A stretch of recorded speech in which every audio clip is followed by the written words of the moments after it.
नमस्कार दोस्तों, मैं हूं ताहिर परवेज़ और आप देखना शुरू कर चुके हैं मेरा YouTube channel CM classes. CM classes की इस कक्षा में हम आज बात करेंगे वृत्त के कुछ महत्वपूर्ण रूल रिजल्ट्स के बारे में। तो उसी सिलसिले में आइए बात करते हैं। सबसे पहला जो हमने लिखा हुआ है एक रिजल्ट ये है कि किसी भी आर्क द्वारा किसी भी चाप द्वारा केंद्र पर बना हुआ कोण जो होता है उसी साइड में, वृत्त के उसी साइड में, यानी कि जिधर केंद्र होता है उसी साइड में इसी चाप द्वारा बना हुआ कोण का डबल होता है। आइए देखते हैं। थोड़ा सा लैंग्वेज में आपको कन्फ्यूज़न हो सकता है, बट मैं ये सारी चीज़ें मैं एक एक चीज़ क्लियर करके आपको बता रहा हूँ कैसे क्या है इसमें। देखिए, ये पहली चीज़ है, मैंने ये बताया कि ये सपोज़ कोई आर्क है ए बी, ये पूरा कोई वृत्त है जिसका केंद्र O है और इसका एक हिस्सा हम ले रहे हैं ए बी जो कि आर्क है। इस आर्क के द्वारा सेंटर पर जो कोण बनता है, ये कोण जो सेंटर पे बना, ये कोण का मान जो होता है इस आर्क के सेम साइड में जिधर की केंद्र है उसी साइड में वृत्त के शेष अंश यानी कि शेष भाग पर कहीं भी जो कोण बनेगा उस कोण का ये वाला कोण क्या होगा, डबल होगा। यानी जो इस पर कोण बनता है वो कोण क्या होता है, इस कोण का आधा होता है। अगर हम इसको थीटा माने, सपोज इसको अगर हम थीटा मान लें, ठीक है, शेष चाप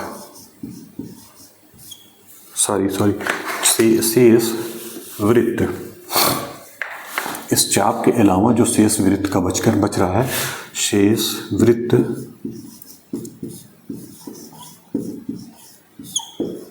पर बना कोण क्या होगा, केंद्र पर बने कोण का आधा होता है।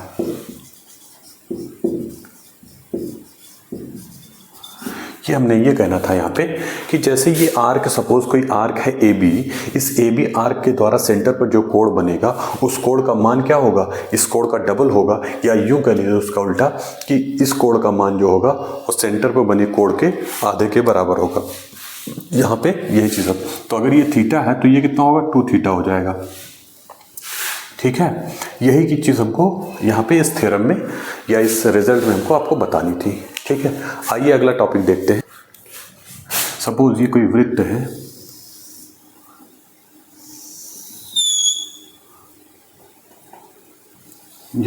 है, ये कहा जाता है कि एक रिजल्ट है उसमें ये है कि सपोज अगर ये कोई आर्क है ए बी, ठीक है, ये कोई आर्क है ए बी हमने ले लिया। अब इस आर्क के द्वारा, ये आर्क हमारा है, ये पूरा आर्क है, ठीक है, ये आर्क के द्वारा शेष वृत्त खंड जो है, यानी यहाँ से अगर देखा जाए तो वृत्त का 2 खंड हो गया, एक नीचे वाला पोर्शन और एक ऊपर वाला पोर्शन। तो इस नीचे वाले आर्क के द्वारा शेष वृत्त खंड में कहीं भी कोण बनेगा तो वो सारे कोण आपस में इक्वल होंगे। आइए देखते हैं कैसे। जैसे ये है, अगर हम यहाँ कोई एंगल ड्रा करते हैं, ठीक है, ये सपोज यहाँ से हमारा ये हो गया, ठीक, यहाँ पे जो एंगल बनेगा ये सपोज डी है, डी पॉइंट पर एंगल कोई बना, और एक अगर हम ऐसे ड्रा कर लें, ये सपोज ई पॉइंट है, और एक अगर हम ऐसे ड्रा कर लें एफ पॉइंट, तो यहाँ पे आप देखिए ये सेम आर्क है, इसी आर्क के द्वारा शेष वृत्त खंड में जो भी कोण बनेंगे ये सारे कोण क्या होंगे, आपस में इक्वल होंगे। ये सारे कोण आपस में इक्वल होंगे, यानी अगर ये थीटा है तो इसका भी मान थीटा होगा और इसका भी मान थीटा होगा, सारे एंगल आपस में बराबर होंगे। यहाँ तक कि अगर यहाँ पे भी कोई एंगल हम बना देते हैं तो इसका मान भी थीटा ही होगा कहीं भी। यानी ये हमारा हो गया एक वृत्त, ये हो गया एक आर्क, ठीक। इस आर्क ने क्या किया, इस वृत्त को 2 हिस्सों में बांट दिया। जैसे हमारा ये वृत्त था, अगर ये वृत्त था तो अगर यहाँ से हम देखें, ये आर्क यहाँ से ले लें तो ये ए और ये बी, तो यहाँ से हमारा वृत्त 2 हिस्सों में बट गया। एक नीचे वाला और एक ऊपर वाला, ठीक है। तो यहाँ से ये आर्क के द्वारा इस शेष वृत्त खंड पे कहीं भी कोण बनेगा अगर, तो वो सारे कोण क्या होंगे, आपस में बराबर होंगे। कोई भी कोण अगर ले लें, ये कोण और ये कोई भी एंगल, वो सारे एंगल अगर सेम आर्क के द्वारा शेष वृत्त खंड में बने हैं तो वो सारे एंगल आपस में इक्वल होंगे। ये एक रिजल्ट है, ठीक है। इन सारी चीज़ों का आगे हमको जब क्वेश्चन आएंगे तब उसमें प्रैक्टिस में तो सारी चीज़ों का वहाँ पे उपयोग होगा, तो आपको और बारीकी से सारी चीज़ें समझ में आएंगी। आइए हम बात कर लेते हैं टेंजेंट लाइन क्या होता है, किसी वृत्त की टेंजेंट लाइन क्या होती है, ये हम देख लेते हैं।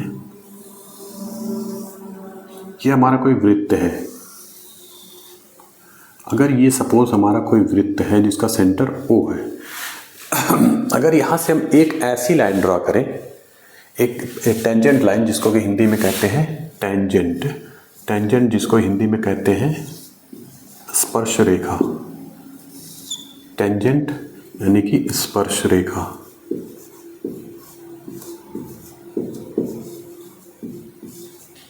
यहाँ पे आप देखिए जैसे कि नाम से ही स्पष्ट है, स्पर्श रेखा यानी कि वो सिर्फ और सिर्फ टच करती है हल्का सा एक पॉइंट पे। तो कहने का मतलब कोई ऐसी लाइन या कोई ऐसी रेखा जो वृत्त को केवल और केवल एक बिंदु पे टच करती है, तो इस तरह की जो लाइन होती है उसे ही हम स्पर्श रेखा या टेंजेंट लाइन कहते हैं। ये है सपोज ये पॉइंट, ठीक है। ये अगर हमारी ए बी टेंजेंट लाइन है, तो ए बी क्या होगी, इफ ए बी क्या है, टेंजेंट लाइन है, अगर यदि टेंजेंट है तो क्या होगा, ए बी क्या करेगी, वो वृत्त को केवल कितने पॉइंट पे, केवल एक पॉइंट पे, ओनली वन पॉइंट, केवल एक बिंदु पर यदि स्पर्श कर रही है कोई लाइन, तो उसी को हम स्पर्श रेखा या टेंजेंट लाइन कहेंगे, ठीक है। यहाँ पे एक चीज़ और हम आपको बता दें कि इसके पहले हमने बताया था यदि कोई लाइन दो बिंदुओं पर स्पर्श करे या कट करे तो उसे क्या कहते थे, उसे हम कहते थे सेकंड लाइन कहते थे,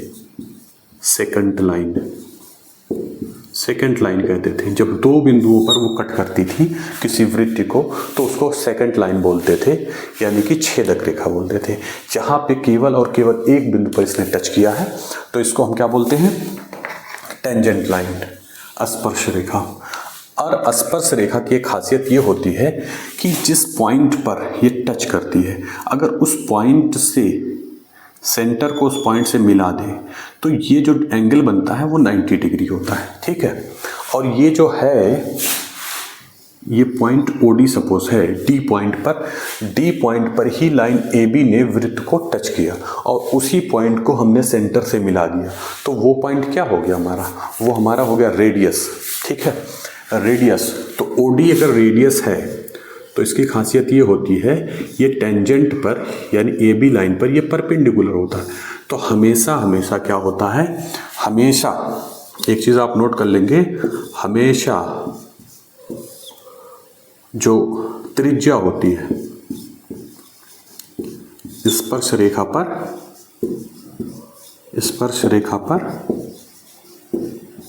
पर क्या होती है, लंब होती है।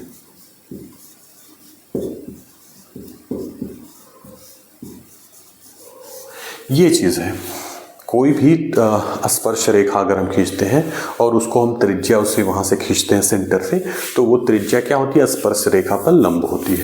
अब आइए कुछ कैरेक्टरिस्टिक्स है इसकी टेंजेंट की, वो हम देख लेते हैं, ठीक है। ये हमारा कोई वृत्त है जिसका सेंटर O है, अगर इसका हम डायमीटर खींचे, ठीक, ये हमारा हो गया डायमीटर। अगर ये सपोज डायमीटर AB है तो डायमीटर के दो एंड पॉइंट क्या होंगे, इसी वृत्त के पर ही वो दोनों एंड पॉइंट इसके होंगे डायमीटर के। इस पर अगर हम स्पर्श रेखा ड्रा करें, ये दोनों एंड पॉइंट पर अगर हम स्पर्श रेखा ड्रा करें यानी टेंजेंट लाइन खींचे तो क्या होगा, यहाँ से देखिए ये स्पर्श रेखा हो गई और यहाँ से ऐसे कोई स्पर्श रेखा हो गई। ठीक है, ये दो स्पर्श रेखाएं हो गई। तो ये क्या होंगी, ये दोनों स्पर्श रेखाएं, अगर सपोज ये L है और ये M है, ठीक है, ये दो स्पर्श रेखाएं ये डायमीटर के दोनों एंड पॉइंट पे खींची गई हैं, तो ये दोनों स्पर्श रेखाएं क्या होंगी, एक दूसरे के समांतर होंगी। L is parallel to M। ये खासियत है कि यदि किसी डायमीटर के यानी व्यास के दोनों एंड पॉइंट पर अगर कोई दो स्पर्श रेखाएं हम खींचते हैं तो वो दोनों स्पर्श रेखाएं क्या होंगी, एक दूसरे के पैरेलल होंगी। पैरेलल वैसे भी आप प्रूफ भी इजीली कर सकते हैं कि जब स्पर्श रेखा जो होती है वो त्रिज्या से मिलाने वाली रेखा जो यानी त्रिज्या पे क्या होती है, वो लंब होती है। तो ये 90 डिग्री हो गया और ये 90 डिग्री हो गया। तो आपको हमने बताया था जब पैरेलल लाइन्स बता रहे थे तो हमने बताया था कि ये कोण जो होता है और ये कोण, ये दोनों कोण का योग कितना होता है, हमेशा 180 होता है। ठीक है, यहाँ पे 180 पैरेलल अगर है तो पैरेलल लाइन को कोई ट्रांसवर्सल लाइन अगर इंटरसेक्ट करती है तो वो इन दोनों कोण का योग 180 होता है। ठीक, अब यहाँ पे ये 90 है और ये 90, अगर इन दोनों का योग 180 है तो इसका मतलब क्या हो गई, ये दोनों लाइनें पैरेलल हो गई। ये जब हमने पैरेलल लाइंस आपको बताया था उस केस में इसका हमने डिटेल में बताया था कैसे। आइए अगला देखते हैं।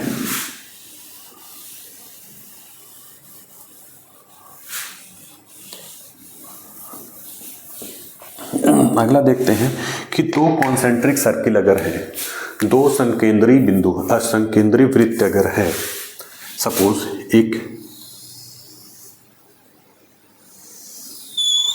एक वृत्त ये है जिसका सेंटर O है। ठीक, इसी सेंटर O को ही सेंटर मानते हुए एक कोई और वृत्त अगर हम खींचें, सपोज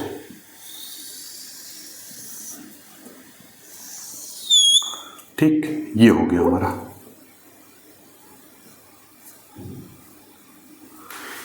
ये तो संकेंद्रीय यानी कि कॉन्सेंट्रिक सर्किल है। अब इसमें एक कॉन्सेप्ट ये आता है कि अगर कोई हम इसकी दो जीवाएं इस तरीके की खींचे, ये बड़े वृत्त की दो जीवाएं इस तरीके से खींचे कि वो दोनों जीवा जो होंगी ये अंदर वाले वृत्त की स्पर्श रेखा यानी टेंजेंट लाइन हो, तो वो दोनों जीवाएं आपस में बराबर होंगी। कहने का मतलब अगर सपोज इसकी हम एक जीवा एक खींच रहे हैं AB, ये क्या है, ये जीवा है। किसकी जीवा, बड़े वाले वृत्त की जीवा कॉर्ड है ये। ठीक, और ये साथ ही साथ ये छोटे वाले वृत्त की एक स्पर्श रेखा टेंजेंट लाइन है जिसने केवल और केवल एक पॉइंट पर ही अंदर वाले वृत्त को कट किया। तो ये इसकी है। दूसरी अगर हम एक कॉर्ड ड्रा करें ऐसे करके PQ, ठीक, तो ये भी इस पे केवल और केवल एक पॉइंट पर अगर इंटरसेक्ट कर रही है अंदर वाले वृत्त को, तो ये इस केस में क्या होगा, AB is equal to PQ। ये दोनों जीवाएं जो कि बड़े वृत्त की जीवा है और छोटे वृत्त की स्पर्श रेखा है, तो ये दोनों जीवाएं या ये दोनों स्पर्श रेखाएं आपस में बराबर होंगी। ये एक महत्वपूर्ण रूल है इसका। ठीक है, आइए आगे हम चलते हैं। जहाँ पे ज़रूरत होगी, जिसमें कुछ ऐसे कॉन्सेप्ट आएंगे जिससे कि आपको बार बार जो वो यूज़ होने वाले हैं उनका हम डिटेल में एक्सप्लेनेशन भी करके प्रूफ भी करके बताएंगे। तो आइए अगला देखते हैं।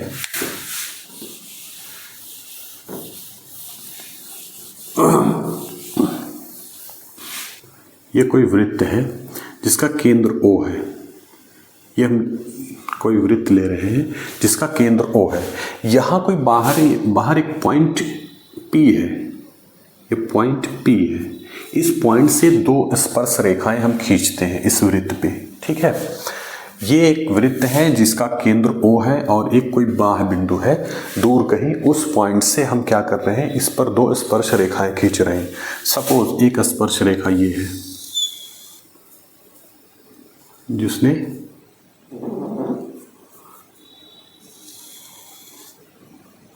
ऐसे हो गई। ठीक है, आगे ना बढ़ा करके बस यहीं तक। ये सपोज पॉइंट ए है और दूसरी स्पर्श रेखा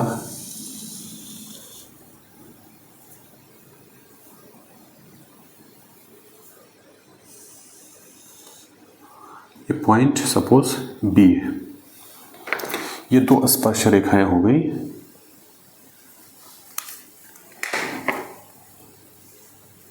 ए और बी। ठीक, ये दो स्पर्श रेखाएं हो गई ए और बी, पी ए और पी बी। ये दो स्पर्श रेखाएं अगर हैं तो उस केस में क्या होगा, उस केस में क्या क्या स्थितियां बनेंगी, तो आइए देखते हैं हम उस केस में क्या क्या होगा। उस केस में क्या होगा, पहली चीज त्रिभुज पी ओ ए, ये त्रिभुज कांग्रुएंट होगा किस त्रिभुज के, त्रिभुज P B P O B के, पहली चीज। दूसरा ये है कि P B P A is equal to होगा पी बी, ये चीज। तो ये दो पॉइंट हम यहां से निकालेंगे। अब इसका प्रूफ भी हम दे सकते हैं, कैसे, ये देखिए कैसे ये इक्वल होंगे। ठीक है, इसका प्रूफ भी हम कर सकते हैं कि ये दोनों ट्रायंगल कैसे कांग्रुएंट होंगे, और जब कांग्रुएंट हो जाएंगे तो ये तो ऑटोमेटिकली दोनों लाइनें क्या हो जाएंगी, इक्वल हो जाएंगी, पी ए और पी बी आपस में इक्वल हो जाएंगी। तो आइए इसका प्रूफ हम देख लेते हैं।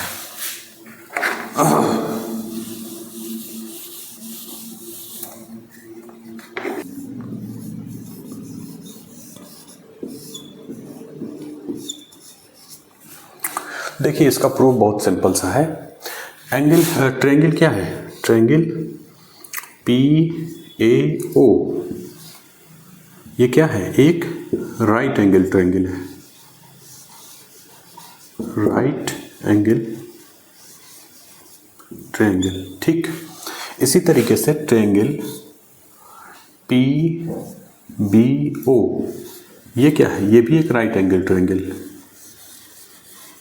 राइट एंगल, ये दो चीजें हो गई। ठीक है, अब आप देखिए, एक हमने आपको कांग्रुएंसी की कंडीशन बताई थी कि दो ट्रायंगल तब कांग्रुएंस होंगे जब एच एस क्राइटेरिया, यानी अगर दो त्रिभुज क्या कहते हैं, दो त्रिभुज अगर हमारे राइट एंगल ट्रायंगल हैं तो वो दोनों कांग्रुएंट तब हो जाएंगे जब उसके हाइपोटेनस आपस में बराबर हो और साथ में क्या हो, कोई एक साइड उनकी इक्वल हो। ठीक है, यहाँ पे आप देखिए इन दोनों त्रिभुज में, इस त्रिभुज में और इस त्रिभुज में क्या होगा, O A is equal to O B.